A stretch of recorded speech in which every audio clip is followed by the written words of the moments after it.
ನಮಸ್ಕಾರ ಎಲ್ಲರಿಗೂ ಚಾನೆಲ್ಗೆ ಸ್ವಾಗತ. ಇವತ್ತಿನ ದಿನ ಸೋಮವಾರ. ನಾನು ಬೆಳಿಗ್ಗೆನೇ ವ್ಲಾಗನ್ನು ಸ್ಟಾರ್ಟ್ ಮಾಡ್ತಾ ಇದ್ದೀನಿ. ನಿನ್ನೆಯಿಂದ ನವರಾತ್ರಿ ಹಬ್ಬ ಸ್ಟಾರ್ಟ್ ಆಗಿದೆ. ಎಲ್ಲರ ಮನೆಯಲ್ಲೂ ಹಬ್ಬಗಳ ಆಚರಣೆ ಅಂತೂ ತುಂಬ ಜೋರಾಗಿ ನಡೀತಾ ಇರ್ಬೋದು. ಹಾಗೆ ಎಲ್ರಿಗೂ ನವರಾತ್ರಿ ಹಬ್ಬದ ಹಾರ್ದಿಕ ಶುಭಾಶಯಗಳು. ಹಬ್ಬದ ಸಂದರ್ಭ ಅಂದರೆ ತುಂಬ ಜನ ಈರುಳ್ಳಿ ಬೆಳ್ಳುಳ್ಳಿಗಳನ್ನ ಬಿಟ್ಟು ಅಡುಗೆಗಳನ್ನ ಮಾಡ್ತಾರೆ. ಅದೇ ರೀತಿ ನಾನು ಇವತ್ತಿನ ದಿನದಲ್ಲಿ ಈರುಳ್ಳಿ ಬೆಳ್ಳುಳ್ಳಿನ ಬಿಟ್ಟು ಫುಲ್ ಡೇ ಸಾತ್ವಿಕ್ ಡಯಟನ್ನು ಪ್ರಿಪೇರ್ ಮಾಡ್ತಾ ಇದ್ದೀನಿ. ಅದನ್ನೆಲ್ಲ ನಿಮ್ಮ ಜೊತೆ ಮಧ್ಯಾಹ್ನಕ್ಕೇನು, ಸಂಜೆಗೇನು, ಬೆಳಿಗ್ಗೆ ಬ್ರೇಕ್ಫಾಸ್ಟ್ಗೇನು ಅನ್ನೋದನ್ನು ನಿಮ್ಮ ಜೊತೆ ಶೇರ್ ಮಾಡ್ತಾ ಇದ್ದೀನಿ. ಹಾಗೆ ಅದಕ್ಕಿಂತ ಮುಂಚೆ ಯಾರೆಲ್ಲ ನನ್ನ ಚಾನಲನ್ನು ಹೊಸದಾಗಿ ನೋಡ್ತಾ ಇದ್ದೀರಾ, ಪ್ಲೀಸ್ ಸಬ್ಸ್ಕ್ರೈಬ್ ಮಾಡ್ಕೊಳ್ಳಿ. ಸಬ್ಸ್ಕ್ರೈಬ್ ಮಾಡಿದ ತಕ್ಷಣ ಅದ್ರ ಪಕ್ಕದಲ್ಲೇ ಇರುವಂಥ ಬೆಲ್ ಐಕಾನನ್ನು ಕೂಡ ಕ್ಲಿಕ್ ಮಾಡಿ. ಅದರಿಂದ ನನ್ನ ಎಲ್ಲ ಹೊಸ ವೀಡಿಯೋಸ್ ನೋಟಿಫಿಕೇಷನ್ನು ನಿಮ್ಮ ಮೊಬೈಲ್ಗೆ ತಕ್ಷಣವೇ ಬರುತ್ತೆ. ಹಾಗೆ ತುಂಬ ಲೇಟ್ ಮಾಡ್ದಿರಾ ಬೆಳಗಿನ ಬ್ರೇಕ್ಫಾಸ್ಟನ್ನು ಸ್ಟಾರ್ಟ್ ಮಾಡೋಣ. ಹಾಗೆ ಇವತ್ತಿನ ಫುಲ್ ಡೇ ಹೇಗೆಲ್ಲ ಹೋಗುತ್ತೆ ಅನ್ನೋದನ್ನು ನೀವು ಕೂಡ ಈ ವ್ಲಾಗಲ್ಲಿ ನೋಡ್ತಾ ಹೋಗ್ಬೋದು. ನಾನಿಲ್ಲಿ ಬ್ರೇಕ್ಫಾಸ್ಟ್ಗೆ ವೆಜಿಟೇಬಲ್ ಉಪ್ಮಾನ ಮಾಡ್ಕೋತಾ ಇದ್ದೀನಿ. ಈಸಿಯಾಗಿರೋ ರೆಸಿಪಿ ಆಗಿರೋದ್ರಿಂದ ರೆಸಿಪಿನ ವಾಯ್ಸ್ ಓವರ್ ಮಾಡ್ತಾ ಇಲ್ಲ, ನೀವು ನೋಡ್ತಾ ಹೋದರೆ ಗೊತ್ತಾಗ್ತಾ ಹೋಗುತ್ತೆ. ಹಾಗೆ ವಿಡಿಯೋನ ಎಂಡ್ ತನಕ ನೋಡಿ. ಎಂಡಲ್ಲಿ ಒಂದು ಬ್ಯೂಟಿಫುಲ್ ಟಾಪಿಕನ್ನು ಶೇರ್ ಕೂಡ ಮಾಡಿದ್ದೀನಿ.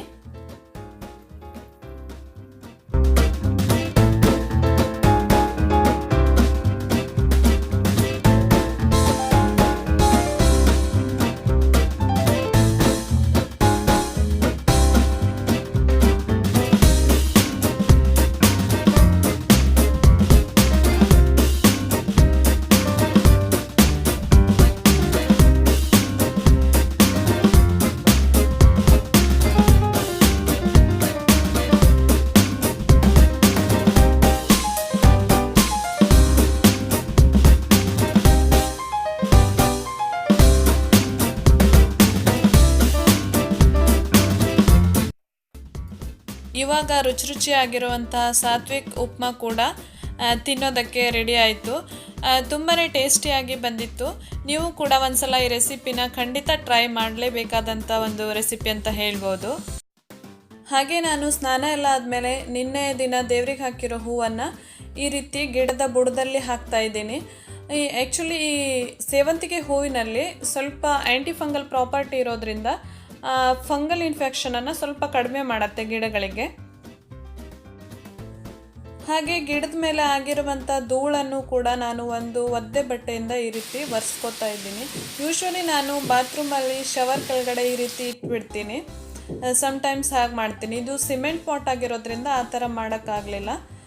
ಪ್ಲಾಸ್ಟಿಕ್ ಪಾಟ್ ಆದರೆ ಈಸಿಯಾಗಿ ನಾವು ಈ ಥರ ಇಟ್ಕೋಬೋದು. ಆಮೇಲೆ ನೀರೆಲ್ಲ ಹೋದ್ಮೇಲೆ ತಂದುಬಿಟ್ಟು ಒಳಗಡೆ ನೀಟಾಗಿ ಇಡ್ಬೋದು. ಇಂಡೋರ್ ಪ್ಲಾಂಟ್ಸ್ಗೆಲ್ಲ ಇದೇ ಥರ ಮಾಡ್ತಾ ಇರ್ತೀನಿ. ಇವಾಗ ನೋಡಿ ಎಷ್ಟು ಕ್ಲೀನಾಗಿ ಕಾಣಿಸ್ತಾ ಇದೆ, ನೀವು ನೋಡ್ಬೋದು. ಆ್ಯಕ್ಚುಲಿ ಇಲ್ಲಿ ನಮ್ಮ ಮನೆ ಹಿಂದ್ಗಡೆ ತುಂಬಾ ಕನ್ಸ್ಟ್ರಕ್ಷನ್ ವರ್ಕ್ ನಡೀತಾ ಇರೋದ್ರಿಂದ ಎರಡೆರಡು ದಿನಕ್ಕೂ ಈ ರೀತಿ ಕ್ಲೀನ್ ಮಾಡಬೇಕಾಗತ್ತೆ. ಅದಾದಮೇಲೆ ನಾನು ಮಧ್ಯಾಹ್ನದ ಕರಿಬೇವಿನ ರೈಸ್ ಅಥವಾ ಕರಿ ಲೀವ್ಸ್ ರೈಸಿಗೆ ಅನ್ನನೂ ಕೂಡ ಮಾಡ್ಕೋತಾ ಇದ್ದೀನಿ. ಹಾಗೆ ಇನ್ನೊಂದು ಕಡೆ ನಾನು ಸ್ವಲ್ಪ ಕಡಲೆಬೇಳೆ, ಸ್ವಲ್ಪ ಉದ್ದಿನಬೇಳೆ, ಹಾಗೆ ರೆಡ್ ಚಿಲ್ಲೀಸು, ಅದ್ರ ಜೊತೆಗೆ ಕರಿ ಲೀವ್ಸನ್ನು ಈ ರೀತಿ ಹುರ್ಕೊಂಡು ಇದನ್ನು ಪುಡಿ ಮಾಡ್ಕೋಬೇಕಾಗತ್ತೆ. ಪುಡಿ ಮಾಡಿಕೊಂಡು ಕರಿ ಲೀವ್ಸ್ ರೈಸಿಗೆ ನಾವು ಆ್ಯಡ್ ಮಾಡ್ಕೋಬೇಕಾಗತ್ತೆ. ಈ ರೀತಿ ತೆಕ್ಕೋತಾ ಇದ್ದೀನಿ. ಹಾಗೆ ಸ್ವಲ್ಪ ಕಾಯಿ ತುರಿನೂ ಕೂಡ ಸೇರಿಸ್ಕೋತೀನಿ ಈ ರೀತಿ ಫ್ರೈ ಮಾಡಿಬಿಟ್ಟು. ಅದನ್ನೆಲ್ಲ ಸೇರಿಸಿ ಒಂದು ಮಿಕ್ಸಿ ಜಾರ್ಗೆ ಹಾಕಿಬಿಟ್ಟು ಚೆನ್ನಾಗಿ ಈ ರೀತಿ ತರಿಯಾಗಿ ರುಬ್ಕೋತೀನಿ. ಈ ಕಡೆ ರೈಸ್ ಕೂಡ ರೆಡಿ ಆಗಿದೆ.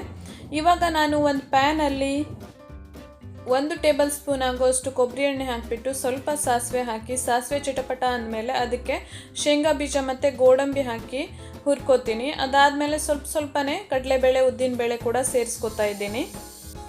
ಹಾಗೆ ಸ್ವಲ್ಪ ಕರಿಬೇವಿನ ಸೊಪ್ಪನ್ನು ಕೂಡ ಸೇರಿಸ್ಕೊಂಡಿದ್ದೀನಿ. ಆಮೇಲೆ ರುಚಿಗೆ ತಕ್ಕಷ್ಟು ಉಪ್ಪು ಹಾಕಿ ಒಂದು ಸಲ ಚೆನ್ನಾಗಿ ಫ್ರೈ ಮಾಡಿಕೊಂಡು ನಾನು ಮಾಡಿಟ್ಕೊಂಡಿರುವಂಥ ರೈಸನ್ನು ಇದ್ರ ಮೇಲೇ ಹಾಕಿ, ಆಮೇಲೆ ನಾನು ತರಿಯಾಗಿ ಪುಡಿ ಮಾಡಿಟ್ಕೊಂಡಿರೋವಂಥ ಕರಿಬೇವಿನ ಪುಡಿನೂ ಕೂಡ ಇದಕ್ಕೆ ಆ್ಯಡ್ ಮಾಡಿಕೊಂಡು ಮಿಕ್ಸ್ ಮಾಡಿಕೊಂಡ್ರೆ ಕರಿ ಲೀವ್ಸ್ ರೈಸು ಊಟ ಮಾಡೋದಕ್ಕೆ ರೆಡಿ ಆಯಿತು. ಇದ್ರ ಜೊತೆಗೆ ನಾನು ಮೂಲಂಗಿ ಸಲಾಡ್ ಮಾಡ್ಕೊಂಡಿದ್ದೀನಿ. ಅದು ಈಸಿಯಾಗಿ ಮಾಡೋವಂಥ ರೆಸಿಪಿ ಆಗಿರೋದ್ರಿಂದ ಶೇರ್ ಮಾಡಿಲ್ಲ. ಹಾಗೆ ಊಟ ಎಲ್ಲ ಆದಮೇಲೆ ನಾನು ಸ್ವಲ್ಪ ಗಿಡದ ಕೆಲಸ ಮಾಡೋಣ ಅಂತೇಳ್ಬಿಟ್ಟು ಇಲ್ಲಿ ನೋಡಿ ಸ್ನೇಕ್ ಪ್ಲ್ಯಾಂಟ್ಗೆ ಒಂದು ಚಿಕ್ಕ ಮರಿ ಬಂದಿದೆ, ಚಿಕ್ಕ ಗಿಡ ಹುಟ್ಕೊಂಡಿದೆ. ಇದು ಆ್ಯಕ್ಚುಲಿ ಅದರ ಬೇರೆ ಏನಿದೆ ಅದಕ್ಕೆ ಇನ್ನೊಂದು ಕಡೆ ಈ ರೀತಿ ಬೇರೆ ಗಿಡ ಬರುತ್ತೆ. ಇದನ್ನು ನಾನಿವಾಗ ಸಪ್ರೇಟ್ ಪಾಟಲ್ಲಿ ಹಾಕ್ಕೊಂಡು ತೊಗೊಂಡು ಬಂದು ಬೆಡ್ರೂಮಲ್ಲಿ ಈ ರೀತಿ ಇಟ್ಕೋತಾ ಇದ್ದೀನಿ. ತುಂಬ ಚೆನ್ನಾಗಿ ಬಂದಿದೆ ಈ ಗಿಡ. ನಾನು ತೋರಿಸ್ತೀನಿ ನೆಕ್ಸ್ಟ್ ಯಾವಾಗಲಾದರೂ ಹೇಗಾಯಿತು ಅಂಥೇಳಿ. ಹಾಗೆ ನಾವು ಈ ಕೆಲಸನೆಲ್ಲ ಮುಗಿಸಿ ಈವ್ನಿಂಗ್ ಟೈಮಲ್ಲಿ ನವರಾತ್ರಿ ಆಗಿರೋದ್ರಿಂದ ದೇವಸ್ಥಾನಕ್ಕೆ ಹೋಗ್ತಾ ಇದ್ದೀವಿ. ಇದು ನಮ್ಮ ಕುಮಟಾದಲ್ಲೇ ಇರುವಂಥ ಶಾಂತಿಕಾ ಪರಮೇಶ್ವರಿ ದೇವಸ್ಥಾನ. ಇಲ್ಲಿ ನವರಾತ್ರಿ ಟೈಮಲ್ಲಿ 9 ದಿನವೂ ಸ್ಪೆಷಲ್ ಪೂಜೆಗಳು ಇರುತ್ತೆ. ಸಂಜೆ ಟೈಮಲ್ಲಿ ಲೈಟಿಂಗ್ ಎಲ್ಲ ತುಂಬಾ ಚೆನ್ನಾಗಿರುತ್ತೆ. ನೆಕ್ಸ್ಟ್ ಟೈಮ್ ಯಾವತ್ತಾದರೂ ತೋರಿಸ್ತೀನಿ.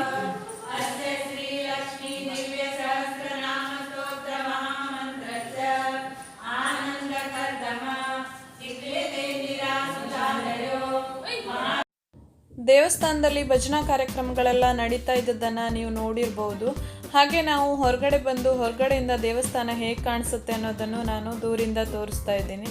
ಹಾಗೆ ಇಲ್ಲಿ ಹೋಗುವಾಗ ಈ ರೀತಿ ಸೈಡಲ್ಲಿ ನಮ್ಮ ಊರಿಗೆ ಸಂಬಂಧಪಟ್ಟಂತೆ ದೇವಸ್ಥಾನಗಳು ಹಾಗೆ ಜಾತ್ರೆಗಳು ಯಾವ ರೀತಿ ನಡೆಯುತ್ತೆ, ಅದ್ರ ಜೊತೆಗೆ ಎಲ್ಲೆಲ್ಲಿ ಎಷ್ಟೆಷ್ಟು ಒಳ್ಳೊಳ್ಳೆ ಪ್ಲೇಸ್ಗಳಿವೆ, ಹಾಗೆ ಈ ಕಡೆ ಕರಾವಳಿ ಕಡೆಯ ಜನರ ಜೀವನದ ಬಗ್ಗೆ, ರೈತರ ಒಂದು ಚಿತ್ರಣ ಎಲ್ಲನೂ ನೀವು ಈ ರೀತಿ ಫೋಟೋಸನ್ನು ಮಾಡಿಬಿಟ್ಟು ಹಾಕಿರೋದನ್ನು ನೋಡ್ಬೋದು. ತುಂಬಾ ಚೆನ್ನಾಗಿತ್ತು. ಅದಕ್ಕೋಸ್ಕರ ನಾನು ಶೂಟ್ ಕೂಡ ಮಾಡಿಕೊಂಡೆ.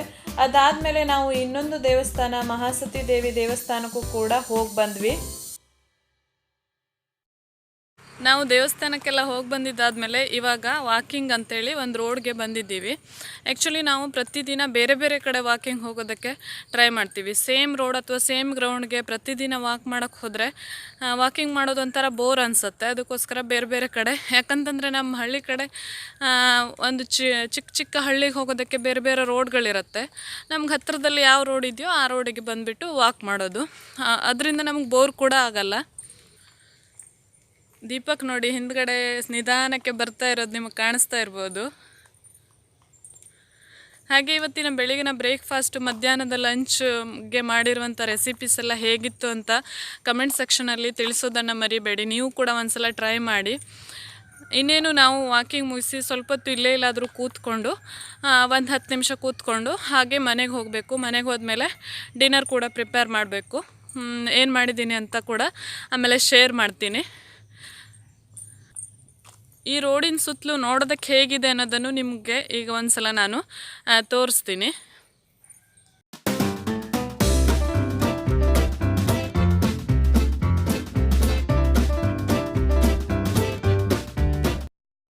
ಸುತ್ತಮುತ್ತಲೂ ಇರೋದು ಕಾಡೇ, ಆದರೆ ಅಲ್ಲಲ್ಲಿ ಮಧ್ಯ ಒಂದೊಂದು ಮನೆಗಳಿವೆ. ನಮಗೆ ಇದೇ ಊರಿನವರಾಗಿರೋದ್ರಿಂದ ಅಷ್ಟಾಗಿ ಭಯ ಇರಲ್ಲ. ನಮ್ಮ ಮನೆ ಇರೋದು ಸಿಟಿನಲ್ಲಾದರೂ ಅಕ್ಕಪಕ್ಕದಲ್ಲಿ ಹಳ್ಳಿಗಳಿರೋದ್ರಿಂದ ನಾವು ಈ ಕಡೆ ಎಲ್ಲ ಹೋಗ್ತಾ ಇರ್ತೀವಿ. ಹಾಗೆ ನಮ್ಮ ಊರು, ನಾವು ಹುಟ್ಟು ಬೆಳೆದಿದ್ದು ಇದೇ ಥರ ಹಳ್ಳಿಲಾಗಿರೋದ್ರಿಂದ ಈ ಥರ ಜಾಗದಲ್ಲಿ ಓಡಾಡೋದಕ್ಕೇನು ಅಷ್ಟಾಗಿ ಭಯ ಆಗಲ್ಲ. ನಾವು ವಾಕಿಂಗನ್ನೆಲ್ಲ ಮುಗಿಸಿ ಬೈಕ್ ಹತ್ರ ಬಂದರೆ ಅಲ್ಲಿ ನೋಡಿ 2 ನಾಯಿ ಮರಿಗಳು ಆಟ ಆಡ್ತಾ ಇದ್ದು, ಯಾರೋ ಬಿಟ್ಟು ಹೋಗಿರೋದು. ತುಂಬ ಕ್ಯೂಟ್ ಆಗಿತ್ತು. ಪಾಪ ಅನಿಸ್ತಾ ಇತ್ತು. ತಿನ್ನೋದಕ್ಕೆಲ್ಲ ಏನೂ ಸಿಗ್ತಿರ್ಲಿಲ್ಲ ಅನ್ಸುತ್ತೆ ಅದಕ್ಕೆ.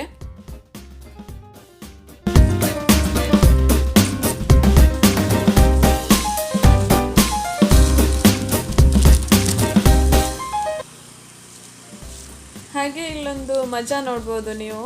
ಪಾಪ ನಾಯಿ ಮರಿಗೆ ಬಾಲ ತುರ್ಕೆ ಆಗ್ತಿತ್ತು ಅನಿಸ್ತಾ ಇದೆ. ಅದು ಯಾವ ಥರ ಮಾಡ್ತಾ ಇದೆ ಅನ್ನೋದನ್ನು ತೋರಿಸ್ತೀನಿ ನಿಮಗೂ ಕೂಡ. ಪಾಪ ಇದೊಂದು ಹಾರಿಬಲ್ ಸಿಚುವೇಶನ್ ಅಂತಲೇ ಹೇಳ್ಬೋದು. ಇದನ್ನೆಲ್ಲ ನೋಡಿಕೊಂಡು ನಾವು ಸ್ವಲ್ಪ ಹೊತ್ತು ಕೂತ್ಕೊಂಡು ಮನೆಗೆ ಬಂದ್ವಿ. ಹಾಗೆ ಮನೆಗೆ ಬಂದಮೇಲೆ ನಾನು ಬೀಟ್ರೂಟ್ ಚಟ್ನಿ ಅಥವಾ ಬೀಟ್ರೂಟ್ ಗೊಜ್ಜನ್ನು ಮಾಡೋದಕ್ಕೆ ಬೇಯಿಸ್ಕೊಂಡಿರೋ ಬೀಟ್ರೂಟ್ ಜೊತೆಗೆ ಸ್ವಲ್ಪ ಮೆಣಸು ಮತ್ತು ಕಾಯಿ ತುರಿ, ಜೀರಿಗೆ, ಉಪ್ಪನ್ನು ಹಾಕಿಬಿಟ್ಟು ಈ ರೀತಿ ಮಿಕ್ಸಿ ಮಾಡಿಕೊಂಡು ಇಟ್ಕೊಂಡಿದ್ದೀನಿ. ಹಾಗೆ ಇದಕ್ಕೊಂದು ಒಗ್ಗರಣೆ ಹಾಕ್ಕೊಂಡ್ರೆ ಚೆನ್ನಾಗಿರುತ್ತೆ. ಒಗ್ಗರಣೆಗೆ ನಾನು ಸ್ವಲ್ಪ ಕೊಬ್ಬರಿ ಎಣ್ಣೆಯಲ್ಲಿ ಸಾಸಿವೆ, ಜೀರಿಗೆ ಮತ್ತು ಸ್ವಲ್ಪ ಉದ್ದಿನಬೇಳೆ, ಕರಿಬೇವಿನ ಸೊಪ್ಪನ್ನು ಹಾಕಿಬಿಟ್ಟು ಈ ಮಿಕ್ಸಿ ಮಾಡಿಕೊಂಡಿರುವಂಥ ಮಿಕ್ಸರನ್ನು ಇದಕ್ಕೆ ಆ್ಯಡ್ ಮಾಡಿ ಚೆನ್ನಾಗಿ ಮಿಕ್ಸ್ ಮಾಡಿಕೊಂಡ್ರೆ ಬೀಟ್ರೂಟ್ ಚಟ್ನಿ ಕೂಡ ರೆಡಿ ಆಯಿತು. ಹಾಗೆ ಬೀಟ್ರೂಟ್ ಚಟ್ನಿ ಜೊತೆಗೆ ಮೂಲಂಗಿ ಚಪಾತಿ ಮಾಡೋದಕ್ಕೆ ಮೂಲಂಗಿ ತುರಿ, ಉಪ್ಪು ಹಾಗೆ ಗೋಧಿ ಹಿಟ್ಟನ್ನು ಸೇರಿಸಿ ಕಲಿಸ್ಕೊಂಡಿದ್ದೀನಿ. ಇನ್ನೇನು ನೋಡ್ತಾ ಇದ್ದಂಗೆ ಮ್ಯಾಜಿಕ್ ಥರ ಚಪಾತಿ ಕೂಡ ರೆಡಿ ಆಗೋಯಿತು. ಹಾಗೆ ನಾವು ಚಪಾತಿ ಜೊತೆ ಬೀಟ್ರೂಟ್ ಚಟ್ನಿ ಹಾಗೆ ಸೌತೆಕಾಯಿ ಸ್ಲೈಸ್ಗಳನ್ನು ತಿಂದ್ಕೊಂಡು ಹೆಲ್ದಿ ಆಗಿ ಈ ಡಿನ್ನರನ್ನು ತಿಂದ್ಕೊಂಡು ಮಲ್ಕೊಂಡ್ವಿ. ವಿಡಿಯೋ ಇನ್ನೂ ಎಂಡ್ ಆಗಿಲ್ಲ, ಬೆಳಿಗ್ಗೆ ಮತ್ತೆ ಸಿಗ್ತೀನಿ.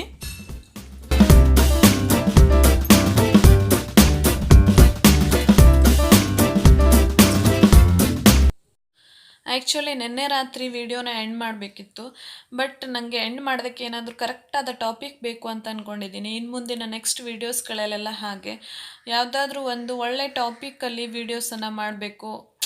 ಏನಾದರೂ ಡೈಲಿ ರೂಟೀನ್ ತೋರಿಸೋದ್ರ ಜೊತೆಗೆ ನನಗೂ ಕೂಡ ಅದು ಒಂದು ಸ್ಯಾಟಿಸ್ಫ್ಯಾಕ್ಷನ್ ಅನಿಸ್ಬೇಕು. ನಿನ್ನೆ ಎಂಡ್ ಮಾಡೋದಕ್ಕೆ ನನಗೆ ಮನಸ್ಸಾಗಲಿಲ್ಲ, ಅದಕ್ಕೆ ಇವತ್ತು ಬೆಳಗ್ಗೆನೇ ಕ್ಯಾಮ್ರಾ ಹಿಡ್ಕೊಂಡು ನಿಮ್ಮ ಮುಂದೆ ಕೂತ್ಕೊಂಡಿದ್ದೀನಿ. ನಿನ್ನೆ ನೈಟು ನಾನು ಚಪಾತಿ ಹಿಟ್ಟು ಕಲಸೋವಾಗ ಒಂದು ಮಾತು ಹೇಳಿದ್ದೆ, ನೋಡಿ ಚಪಾತಿ ಹಿಟ್ಟು ಕಲಿಸ್ತಿದ್ದಂಗೆ ಮ್ಯಾಜಿಕ್ ಥರ ಚಪಾತಿ ಆಗೋಯ್ತು ಅಂತೇಳಿ.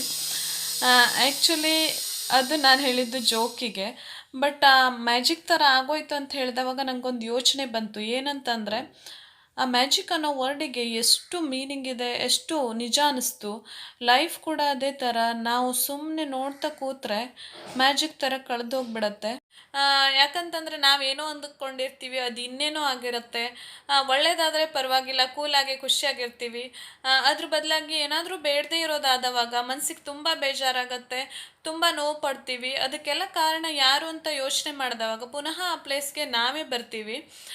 ಯಾಕಂತಂದರೆ ಸಮಯ ಯಾವತ್ತೂ ನಮಗೋಸ್ಕರ ಕಾಯ್ತಾ ಕೂತ್ಕೊಳ್ಳಲ್ಲ. ನಾವೇ ಬಂದಿರೋ ಸಮಯನ, ಅವಕಾಶಗಳನ್ನ ಸದುಪಯೋಗ ಪಡಿಸ್ಕೊಂಡ್ರೆ ಮಾತ್ರ ನಮ್ಮ ಜೀವನದಲ್ಲಿ ನಾವು ತುಂಬ ಖುಷಿಯಾಗಿ ಏನೋ ಒಂದು ಕಷ್ಟಗಳನ್ನ ಆದಷ್ಟು ಸಹಿಸ್ಕೊಂಡು ಹೋಗುವಂಥ ಶಕ್ತಿನ ಪಡ್ಕೊಂಡು ಆರಾಮಾಗಿ ಕಳಿಬೋದು ಅನ್ನೋದು ನನಗನ್ನಿಸ್ತು.